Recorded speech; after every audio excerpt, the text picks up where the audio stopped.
We're out here today to show support for Israeli teenagers who are refusing draft into the military, and also for Palestinians who are resisting occupation and facing prison and harsh consequences as a result.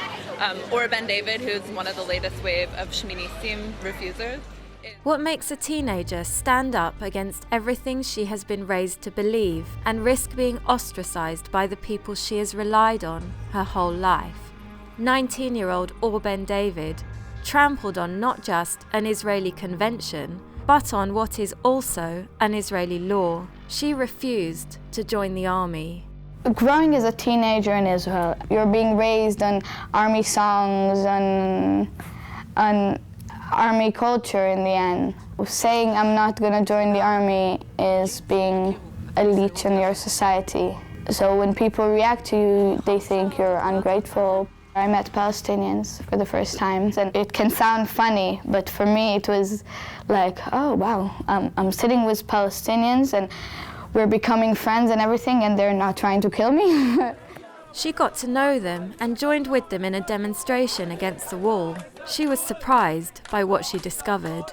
We believe that this army is there to protect us. They will do everything for us. And then seeing them shooting towards me and my new friends or some of my old friends, when we are not doing anything to danger them, that was like the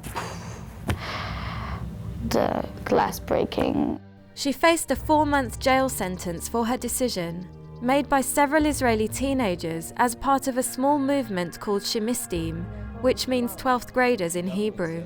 They have written letters as declarations of their refusal to join military service to protest against the treatment of Palestinians. It's wrong. It's immoral. It's against my personal beliefs. If we won't fight for it, we won't try to bring peace, it will get worse and worse, and more people dying, and more blood on beautiful country or two countries or area there. We are Shministim. We are Shministim. We are Shministim.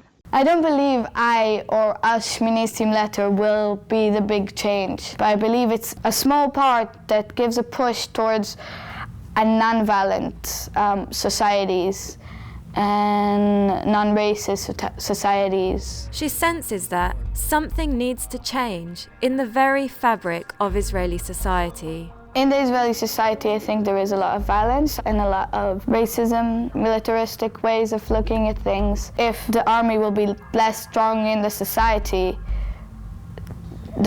will be better. The society will be more kind to each other.